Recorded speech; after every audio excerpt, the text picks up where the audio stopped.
One of the creepiest experiences of my life happened to me when I was just about 19. I'd graduated from high school, had my own car, and had a great girlfriend.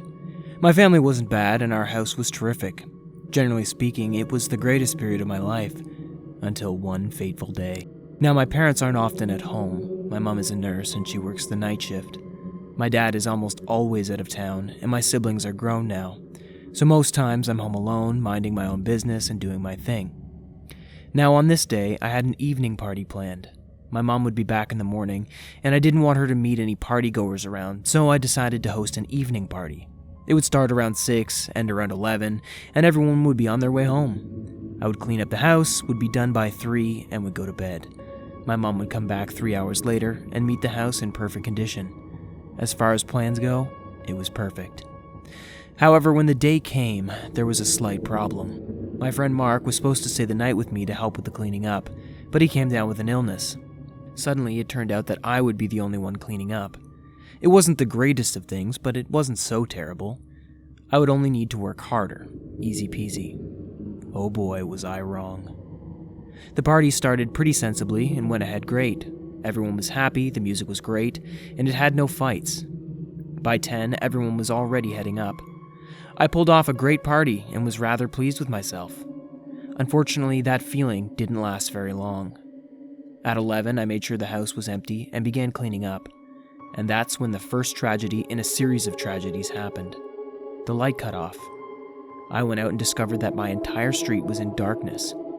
The last time I experienced a blackout, I was a junior, so I was definitely spooked. Not one to be discouraged, I went to get a flashlight in the garage to continue my cleaning. Before leaving the house, I remembered distinctively that I left the door ajar. However, when I returned, the door was bolted shut. I started banging on the door and began to question myself. I was certain that I'd left the door open. How come it was locked? What was happening? I banged and banged and banged until I discovered that it was futile.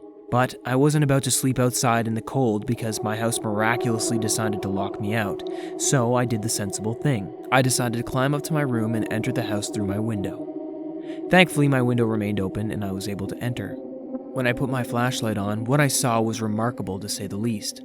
All my drawers had been ransacked, my clothes drawer was a mess, and someone had tried, perhaps unsuccessfully, to upturn my bed. My sense of danger immediately increased, and I knew that something was really wrong. My room had no weapons, so I proceeded downstairs with caution. I was now certain that something was up, and even though I had no plan to fight anyone, I knew that I had to get to the bottom of whatever was happening. The house was still pretty messy, so I picked up a beer bottle to arm myself. You see, I wasn't quite interested in going silently into the dark night. I wanted to be screaming along the way. Immediately when I got downstairs, I discovered that the sitting room was in a similar condition to my room. It appeared someone had gone through pretty fast looking for something. I got more scared, and my mind began to think of 1,000 ways I could die. Suddenly I heard a sound in the kitchen. It seemed someone was going through the cabinet or something. In any case, the person was making a huge ruckus. As I proceeded slowly towards the kitchen, listening and trying my best not to be heard, I felt something huge smash across my head. I was down in a second and the flashlight rolled away from my hands. Out of the kitchen came a man looking like the devil. In the light of the flashlight, he had red hair, a scar across his face, and a crooked nose. He said something that I couldn't hear and laughed a laugh that I shall never forget until the day I die. But my mind was already giving up and I passed out a few moments later. The next morning I woke up in the hospital. I was told by my mom that she'd found me passed out in the living room. I asked her if they caught the robbers, and she said no. In fact, she looked pretty puzzled. The house was in disarray, definitely, but nothing had gone missing. Had I imagined what happened, or was it real? I'm not usually left at home. I mean, I've spent the odd day alone, but for the most part, my parents are usually on the other side of the wall. Ah yes, my house is that small. Only 3 bedrooms. We're a pretty small-time family. My dad's a preacher at the local church, and my mom is a social worker. So while I didn't get the greatest childhood, it was pretty okay. It probably helped that I was an only child. And that's why this experience is one that I may never believe actually happened to me. One day, something extremely unlikely happened. What was it? Well, Dad and Mom were out for the night at the same time. My dad had gone for a minister's retreat, and my mom was gone for the entire weekend. Her cousin's wedding was in another state, so she had to be gone for 2 days. Now, I was 15 years old, so this wasn't exactly something that bothered me. In fact, it made me happy. It meant I could do everything I always wanted to do at home. It was freedom like I never expected, and I wasn't going to waste it. So what did I do? The only reasonable thing, of course. I watched movies way past my bedtime. In fact, I fell asleep on the couch. In retrospect, I probably shouldn't have done that. When it was around 3 a.m., I woke up to the smell of something burning. I was pretty disoriented, so it took half a minute to gather myself. The first thing I noticed is that the lights were off. I couldn't remember putting them off, so this came at a big shock. I first put them on and then followed the smell of what was burning. Of course, the smell led me to the kitchen in no time. Right on the floor was a half-burnt stash of newspapers. The fire was getting quickly out of control, but luckily I was able to put it out. That was when I noticed the open back door. I was 100% certain I'd locked that door before setting down to my movie. How did it get open? If I wasn't spooked before, and I was starting to get spooked now. I quickly locked the door and bolted it, and just as I was about to leave the kitchen, I saw a shadow in the doorway leading to my parents' room. I wanted to follow the shadow, but I was scared straight out of my mind. I was only 15 years old, and I don't know what you know about 15-year-olds, but I can assure you that they do not react nicely to strangers lurking in their homes at 3 a.m. I immediately ran to the sitting room, picked up my phone, and phoned 911.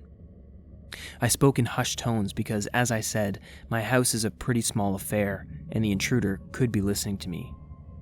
After calling the police and waiting around in the sitting room for a while, I decided to do the brave thing. I walked into my parents' room and discovered again that the lights were off. I was very certain that I hadn't put off the lights. I put on the lights, and right there in the corner I saw a small man. He had a wrinkly face, thin hair, and a crowbar in one hand. Before I knew what was happening, he ran at me and knocked me over. It was over in a flash, and before I could even get up, he'd left the house. On a side note, you should know that a few months ago, I was reading the local paper and saw a mugshot of this man. Apparently, he'd been arrested for insurance fraud and arson. The paper went on to say that he works as an arsonist for hire. He helps people burn up things to get an insurance claim. This, of course, made me see my childhood in a totally different light. When I moved from the suburbs to the city, I thought I was trading my peace of mind for a little more money.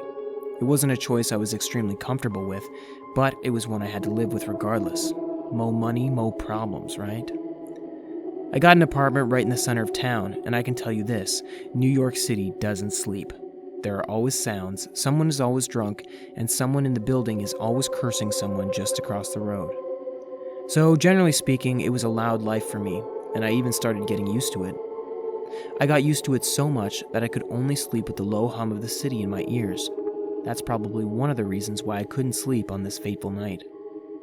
It was the aftermath of a huge storm, and the streets were quite empty.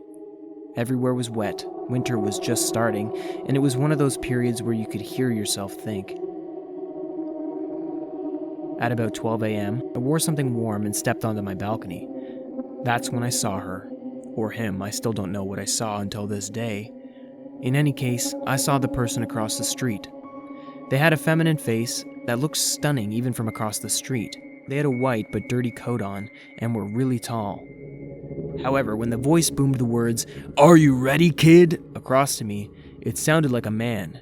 It sounded like a man that had raw anger pulsing in his being. I shivered and went into my apartment. That's enough outdoor New York for one night. I was scared, but for some reason, I was able to get to sleep fairly quickly. I was woken up an hour later by a persistent knock at my door. It annoyed me, but what can you do? I walked up to the door and peered in the peephole. What I saw shook me to my very bones. Right there in front of my door were 5 similarly dressed people like the man or woman that had shouted at me an hour ago. In fact, the first face I saw was that person, and now they had a white top hat on and 5 friends that looked exactly like them.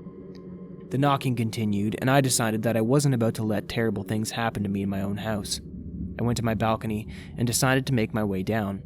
After all, my apartment was just on the 3rd floor.